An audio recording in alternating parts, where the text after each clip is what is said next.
Today I have a story that will make you question the fine line between respect and desire. What happens when you're put on the spot by someone unexpected and not just anyone your friend's mom? It all started when I found myself staring at her for just a little too long. She noticed, and then she asked me the most unexpected question.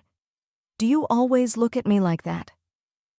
The way she said it, it wasn't just a question, it was a challenge. I froze. How was I supposed to respond?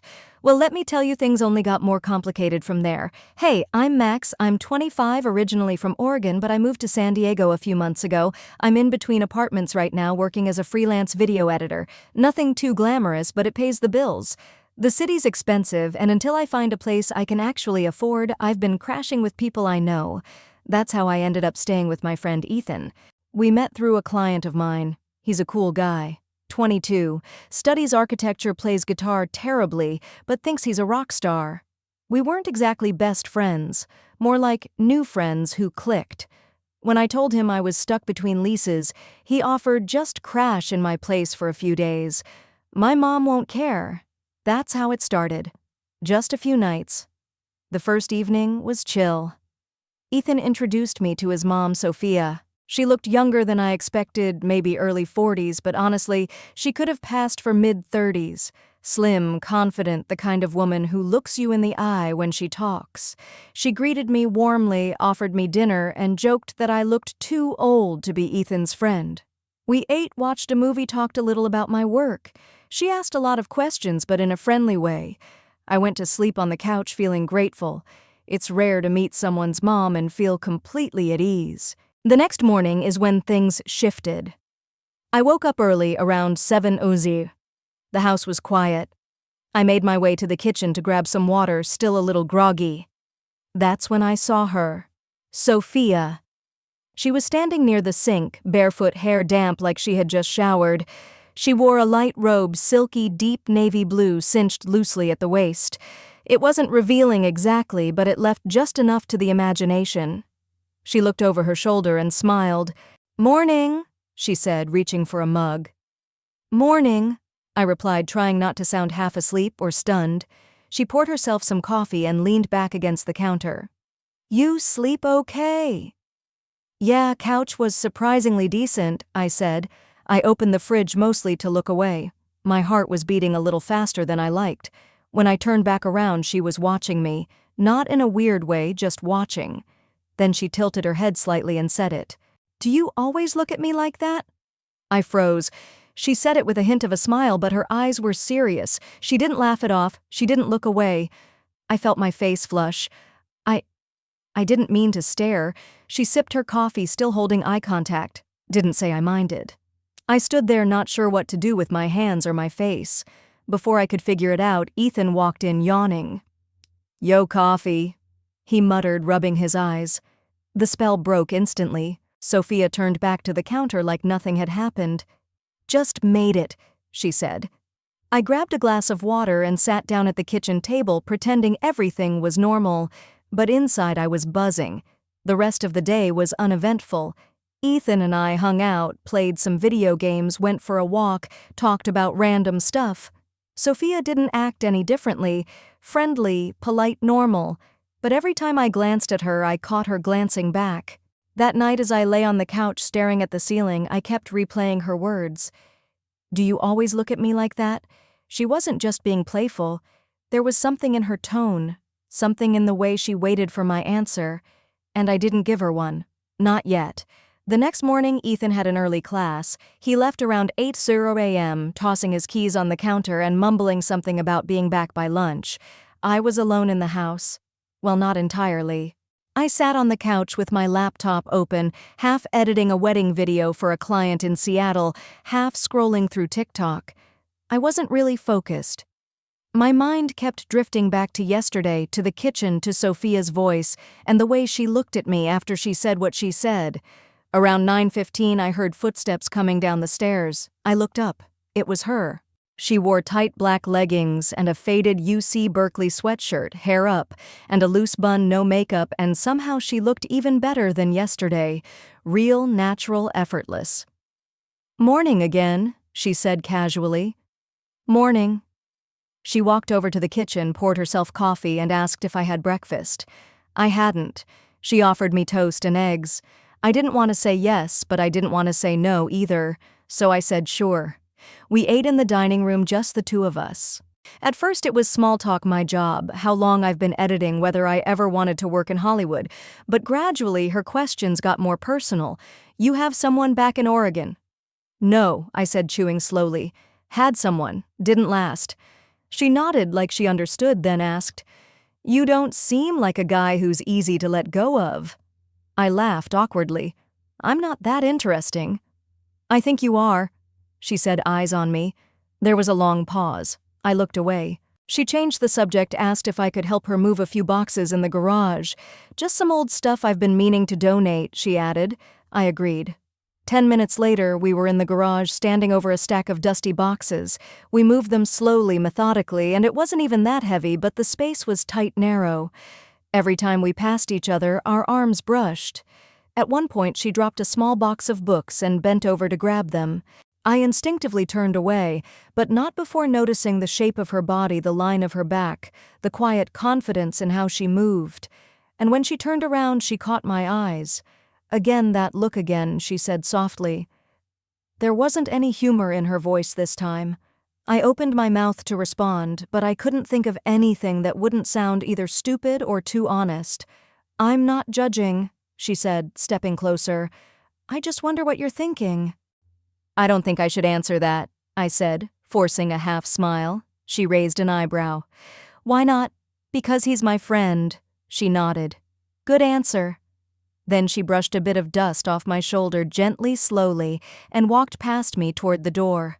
I stood there for a few seconds pretending to fix a stack of books, but my hand was shaking. That afternoon, Ethan came back. He wanted to show me some of his designs on his laptop.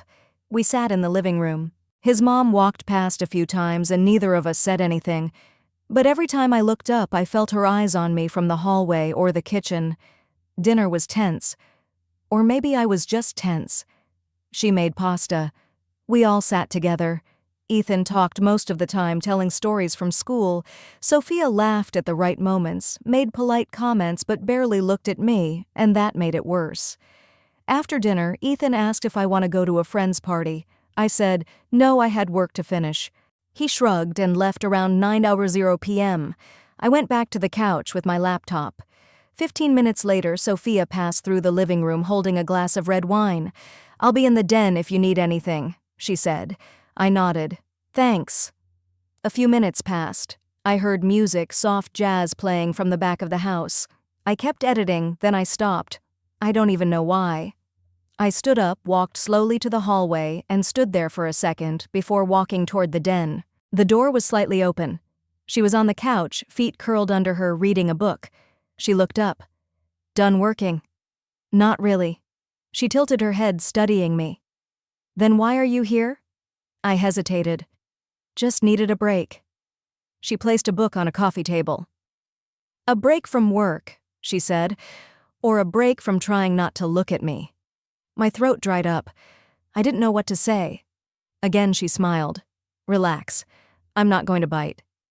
I gave a nervous laugh. I just didn't expect any of this. I didn't either, she said quietly.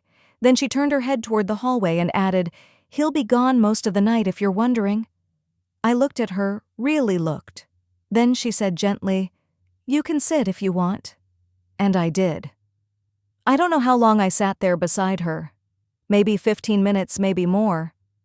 We didn't talk much. She kept pretending to read, and I kept pretending not to notice how close our legs were on the couch. Every once in a while, our knees would bump slightly, and neither of us would move away. The jazz kept playing softly in the background, something instrumental, slow, warm. She took a sip of her wine, then held the glass out to me. Want some? I paused. Sure.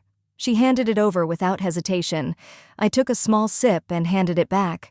Not bad, I said, trying to break the silence. She smiled. Italian goes well with quiet company. I nodded. My heart was pounding louder than the music. I kept stealing glances at her, at the way her sweatshirt fell off one shoulder, the way her lips curved slightly every time she caught me looking. It felt like a scene from someone else's life, someone more reckless, someone braver. Then, without looking at me, she said, "You ever wonder what would happen if you crossed a line you knew you shouldn't?" I swallowed hard. Yeah.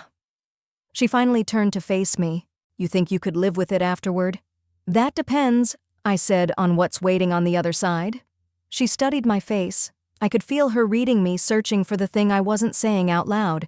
Then she stood up, picked up the wine glass, and said, "I should go to bed." I nodded slowly. "Yeah, probably."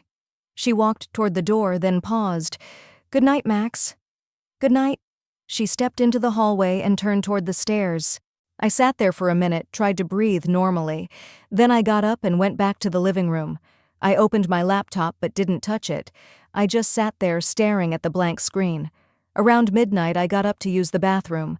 As I passed the hallway, I noticed something. Her door wasn't fully closed. It was cracked open just slightly enough to see a warm light coming from inside.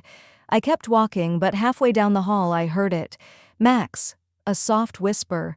I stopped, turned around. She was standing just behind the door, barely visible through the crack. She didn't open it any wider, didn't invite me in, just said, "You're still awake." "Couldn't sleep." She nodded slowly. Then she whispered, "I've been thinking about earlier." "So have I." A pause. Her voice dropped. "Come here for a second." I stepped forward. My pulse was in my ears. I reached the door and hesitated, and she opened it just enough to let me in. Her room was dim lit by a bedside lamp. She wore a loose gray t-shirt that fell to her mid-thigh. No makeup, no pretense, just her real, vulnerable, and way too close. She sat on the edge of the bed, legs crossed, glass of water in hand. "I don't do this," she said. "I didn't move. I'm not some lonely housewife looking for attention. I'm not trying to mess up your life or mine." "I know," I said softly. She took a breath. "I feel like I haven't been seen in a long time. And then you show up, and you look at me like I matter." I stepped closer. "You do matter." She looked up at me, eyes suddenly wet. "Don't say that unless you mean it." "I mean it." And then it happened. She reached up and pulled me down gently toward her.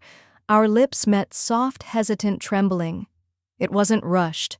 It wasn't about lust. It was about all the things we hadn't said out loud. We kissed for what felt like forever. Then she pulled back, closed the door. I did. The rest of the night was a blur. Slow movements, quiet whispers, long pauses filled with doubt and hunger, and something dangerously close to need. At one point, lying beside her in the dark, I whispered, "What are we doing?"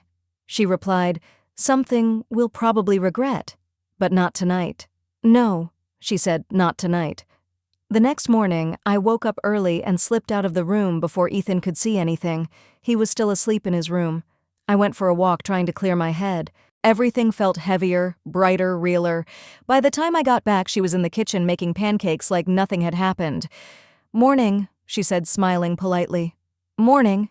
Ethan walked in right behind me and gave me a slap on the back. "Hope you got some sleep. Mom makes killer pancakes." I sat at the table. Sophia slid a plate in front of me and smiled the exact same way she did 2 days ago, but now I knew what that smile meant. Now it was a secret one we couldn't unshare. Friday morning came with a strange quiet. Ethan was rushing around packing his bag. He had mentioned a trip earlier in the week, some weekend thing with his college friends in Palm Springs.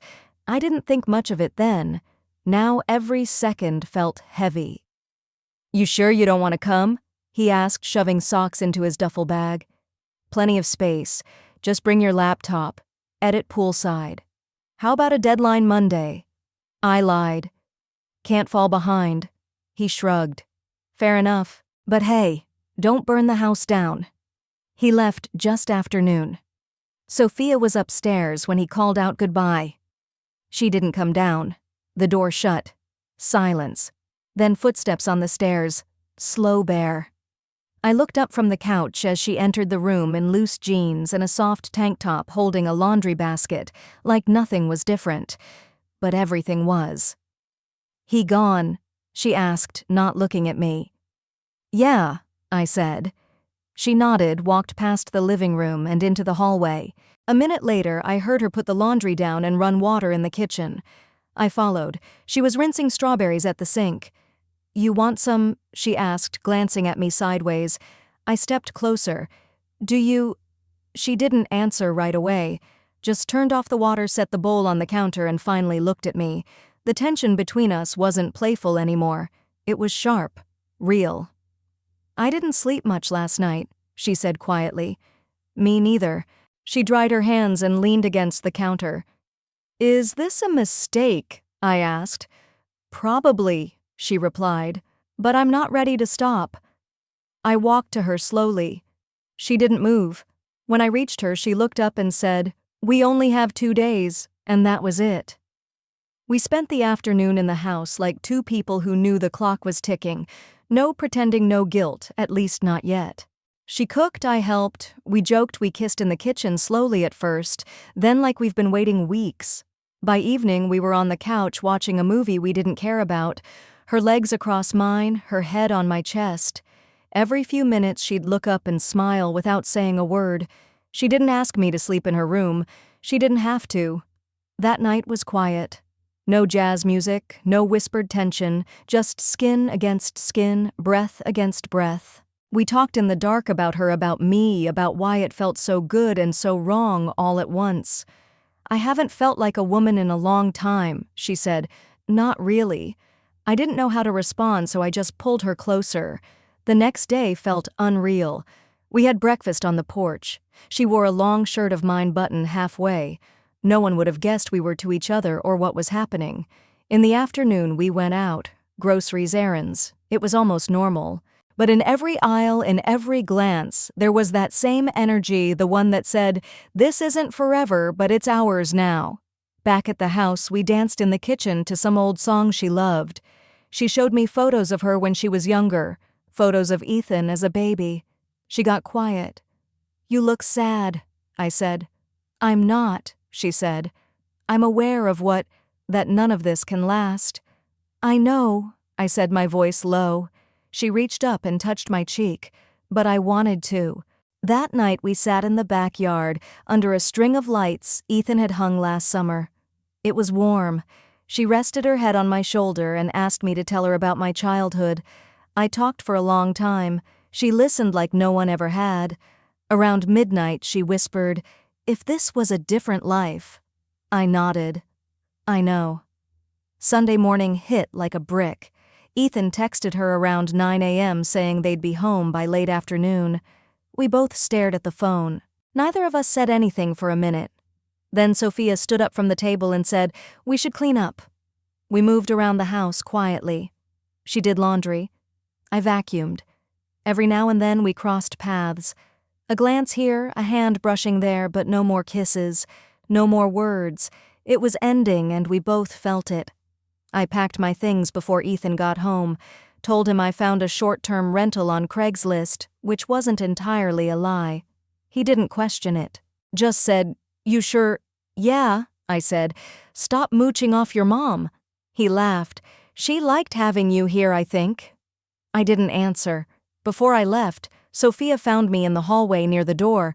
Ethan was upstairs grabbing something. She stepped close. "This isn't goodbye," she said. "It feels like it." She swallowed hard.